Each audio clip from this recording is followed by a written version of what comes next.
Assalamualaikum warahmatullahi wabarakatuh. Bismillah, alhamdulillah, wassalatu wassalamu ala rasulillah, amma ba'dah, fala hawla wala quwwata illa billah. Apa kabar? Ketemu lagi dengan saya Imam Bukhari. Kita akan melanjutkan diskusi sebelumnya. Sebelumnya kita membahas tentang apa dan bagaimana tantangan dunia baru yang akan dihadapi oleh anak-anak kita. Nah, sekarang mari kita coba lihat, kita hubungkan dengan praktek pendidikan yang selama ini kita alami. Mungkin dulu kita alami. Berikutnya, mari kita lihat bagaimana situasi, gambaran pembelajaran dan pendidikan yang selama ini kita alami. Mari kita lihat. Gambaran ini kita akan mendapatkan informasi tentang bagaimana pelaksanaan pembelajaran yang terjadi selama ini. Mari kita coba analisis. Gambar ini kita coba memaknai betapa anak-anak kita selama ini dia belajar di dalam kelas. Ibaratnya dia harus menguasai semua materi pelajaran yang oleh gurunya ini digambarkan seperti ada selang-selang ilmu pengetahuan yang harus dikuasai oleh anak. Disalurkan dari gurunya, disalurkan pikiran otak anak. Semua mata pelajaran. Anak dijadikan sebagai penampung ilmu pengetahuan. Apapun yang diajarkan harus dikuasai oleh anak. Apapun karakteristik anak, pelajaran apapun dimasukkan oleh guru untuk dikuasai oleh anak. Kurikulum berbasis materi. Kalau toh ada anak yang ingin melihat perspektif baru di luar sana, bisa jadi anak itu segera kemudian ditarik untuk bisa menyesuaikan anak yang lain. Proses pembelajaran, proses pendidikan selama yang model seperti ini, itu berarti menyamaratakan kurikulum untuk semua orang. Artinya, kalau kita ibaratkan kurikulum itu bentuknya kotak, maka potensi anak yang bulat akan dipaksa untuk dijadikan kotak. Apapun potensi anak, diajar dengan ilmu pengetahuan untuk menjadi sesuai dengan keinginan kurikulum. Coba kita bayangkan. Potensi anak, padahal anak itu kan setiap lahir membawa potensi masing-masing. Yuladu alal fitrah, ada fitrah di sana, potensi di sana yang guru mesti bisa menemukan kemudian dikembangkan. Tapi dengan kurikulum model seperti ini, kurikulum disamaratakan untuk semua anak, bentuk atau bagaimana jadinya anak tergantung kurikulumnya, bukan tergantung bagaimana bakat, minat, dan potensi anak itu. Nah, sahabat pelatihan, kurikulum seperti ini kalau diterapkan terus-menerus, disamaratakan untuk semua anak, semua dijadikan kotak, apa yang terjadi?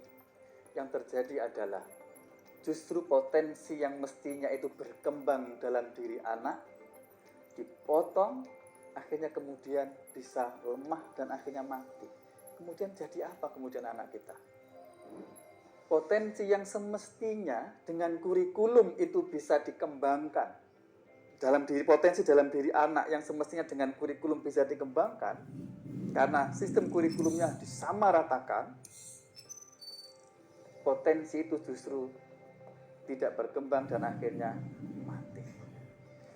Praktek pendidikan selama ini coba kita rasakan, apakah terjadi di lingkungan kita? Praktek seperti itu diperparah lagi dengan sistem evaluasinya. Mari kita lihat. Di sini ada banyak jenis hewan. Ada monyet, kemudian gajah, ada penguin, ada anjing, ada dan seterusnya. Oleh gurunya diuji dengan cara yang sama, yaitu suruh memanjat pohon. Coba kita bayangkan siapa yang menang dan siapa yang dirugikan. Yang menang bisa dipastikan adalah si monyet. Nasib gajah bisa dia berusaha naik kemudian jatuh, belalainya patah, kakinya patah, akhirnya lagi-lagi potensi yang ada dalam diri anak itu akan mati dan tidak berkembang. Dengan anjing dan seterusnya. Faktanya, mari kita lihat bagaimana pembelajaran dan pendidikan yang selama ini terjadi di dunia pendidikan kita. Pola asesmen, pola ujian, pola penilaiannya dengan menggunakan cara yang sama, yang diukur kemampuannya pun itu sama semuanya. Anak yang juara adalah anak yang nilai IPS-nya maksimal, IPA-nya maksimal, bahasanya maksimal, matematikanya maksimal. Itulah anak yang dianggap juara. Kembali lagi ke sini, semua mata pelajaran, semua KIKD yang ada harus dihabiskan dan dikuasai semuanya. Pertanyaannya, siapa orang yang bisa menguasai semua mata pelajaran ini? Padahal faktanya ada anak yang keahliannya di bidang IPS, ilmu-ilmu sosial. Ada anak yang keahliannya memang di bidang IPA, ilmu-ilmu alam.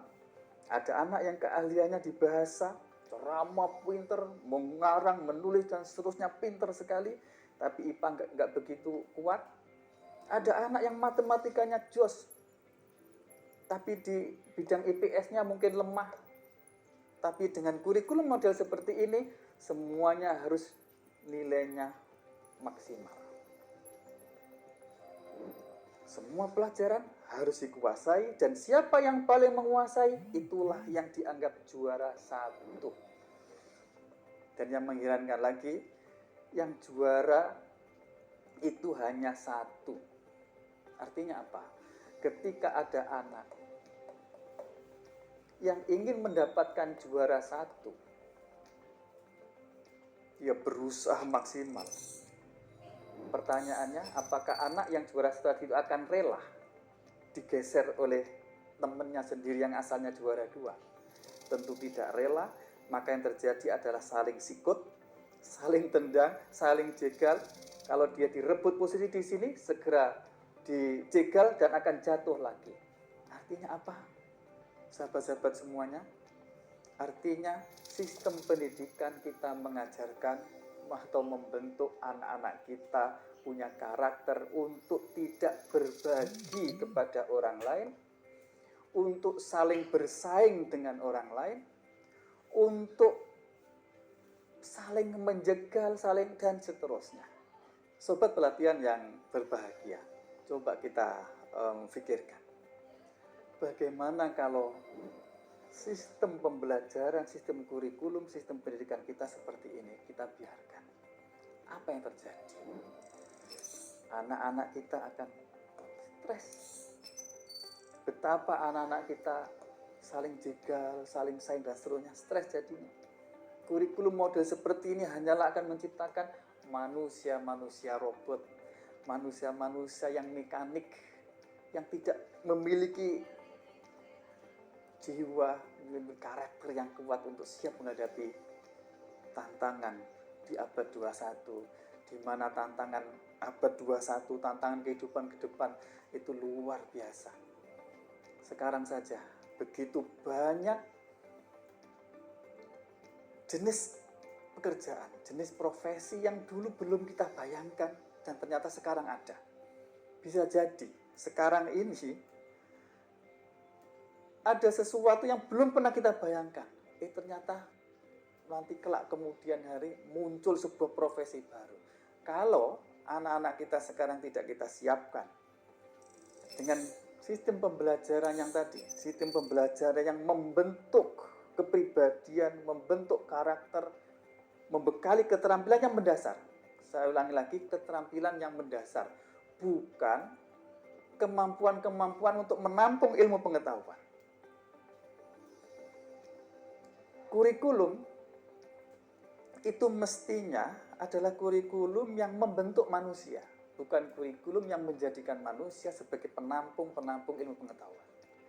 Kurikulum yang membentuk artinya kurikulum yang dengan kurikulum itu anak-anak dibentuk sesuai dengan bakat, minat, dan karakter yang ia bawa. Itu ditemukan oleh gurunya, kemudian dimunculkan menjadi prestasi yang kelak diharapkan anak-anak ini akan berperan dalam kehidupannya sesuai dengan karakter, kecenderungan, bakat, minat, dan potensinya. Kurikulum yang tidak memaksa anak menjadi apa yang diinginkan oleh guru-gurunya, tidak diinginkan oleh kurikulum itu sendiri. Tapi kurikulum yang membentuk anak sesuai dengan bakat, minat, karakter. Jadi dalam konteks ini, dalam paradigma perubahan kurikulum kita, bahwa kurikulum itu hanyalah sebagai instrumen, alat untuk mengembangkan anak menjadi orang yang sesuai dengan bakat, minat, dan kodratnya anak itu. Bukan kurikulum yang anak itu disesuaikan dengan kurikulum itu sendiri. Inilah salah satu hal yang sangat mendasar di dalam perubahan kurikulum Merdeka ini. Nah, lalu kita lihat problem pendidikan kita selama ini itu bisa kita identifikasi kira-kira seperti ini. Nanti kita koreksi ya, kita koreksi apa sebetulnya terjadi di lingkungan kita, di dunia pendidikan kita. Ada pendidikan yang model puritanisme. Ini artinya pendidikan yang di situ hanya hanya indoktrinasi. Pokoknya anak harus belajar ini, harus begini. Apa yang terjadi? Anak terlalu serius belajar, anak dalam proses belajarnya kering, nggak ada dialog. Terus pokoknya anak itu dicekoi dengan kurikulum itu, didoktrin untuk menjadi sesuatu. Kemudian individualisme, bagaimana praktek-praktek pendidikan kita menjadikan anak-anak semakin sendiri-sendiri, tidak berkolaborasi, dia menjadi dirinya sendiri, belajar pun untuk dirinya sendiri, tapi tidak dibangun untuk bisa kerjasama dengan orang lain. Kalau toh pinter untuk dirinya sendiri, tidak diorientasikan untuk memberikan manfaat kepada orang lain. Individualisme ditonjolkan sehingga persaingan di situ terjadi, yang tadi kita gambarkan, juara hanya satu, berebut dan seterusnya. Itu adalah dampak dari pendidikan yang individualis. Ada yang pendidikan yang praktiknya model pabrik. Semua hal diajarkan sama untuk semuanya, dikendalikan dari pusat. Semua hal berlaku untuk semuanya mulai pusat sampai paling bawah. Apa yang terjadi? Yang terjadi adalah kekhasan yang ada di daerah, kekhasan yang bahkan yang ada di satuan pendidikan itu tidak menjadi berkembang karena dipaksa dengan aturan-aturan yang harus sama untuk secara nasional. Ini juga akan membelenggu praktek pendidikan itu sendiri. Berikutnya adalah terpengaruh dengan terlalu berpikir ilmiah, yang linier. Kalau belajar ini pasti akan menjadi ini. Kalau belajar dengan ini pasti akan menjadi ini. Jadi terlalu linier. Yang terjadi, pembelajaran menjadi mekanistik. Pembelajaran terkotak-kotak.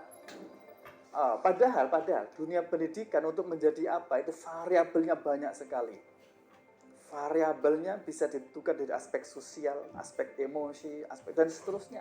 Tapi dengan pengaruh pemikiran ilmiah ini, pembelajaran pendidikan dianggap sebagai linear, mekanistik. Kalau belajar ini pasti akan menjadi ini dan seterusnya. Ini kalau dibiarkan terus, maka pendidikan tidak menjadi sesuatu yang bisa mengembangkan karakter peserta didik, tidak bisa mengembangkan potensi untuk menjadi prestasi. Kemudian ada juga praktek pendidikan yang memisahkan antara fisik dengan pikiran, yang afektif cenderung lebih kognitif, afektif ditinggalkan, dan seterusnya lah.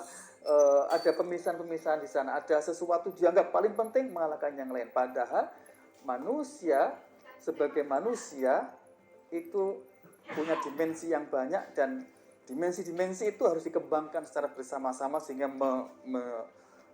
menciptakan sosok manusia yang utuh, baik kognitif, afektif maupun psikomotorik dan seterusnya. Kemudian bias gender, dominasi pria, cenderung menghargai kepada laki-laki. Tekstual, belajar yang hanya ada di buku, yang hanya ada di kurikulum, tidak didialogkan dengan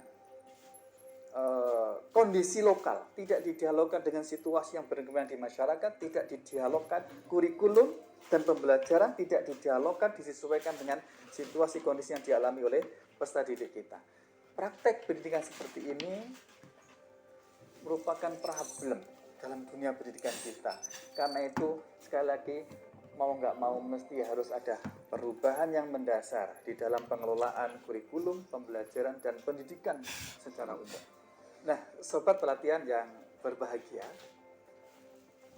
kita sudah mempelajari terkait dengan bagaimana situasi pembelajaran dan pendidikan yang selama ini kita alami, kemudian bagaimana kurikulum Merdeka ini akan coba menyelesaikan masalah-masalah tadi itu, dan bagaimana madrasah dituntut untuk berinovasi, dituntut untuk berkreasi dalam langkah mengimplementasi kurikulum Merdeka ini sehingga sukses diterapkan di madrasah. Berikutnya nanti kita akan membahas terkait dengan nilai-nilai apa yang menjadi ciri khas yang nanti kelak akan mewarnai di dalam praktek pendidikan di madrasah. Ini menjadi penting karena kalau tanpa nilai-nilai ini, maka tidak ada bedanya lagi antara sekolah dengan madrasah. Sekian, apapun semoga bermanfaat, berkah, dan untuk kita semuanya. Akhirul kalam, wabillahi taufiq wal hidayah, waridhu wal inayah, wallahu muwaffiq ila aqwamit thoriq. Wassalamualaikum warahmatullahi wabarakatuh.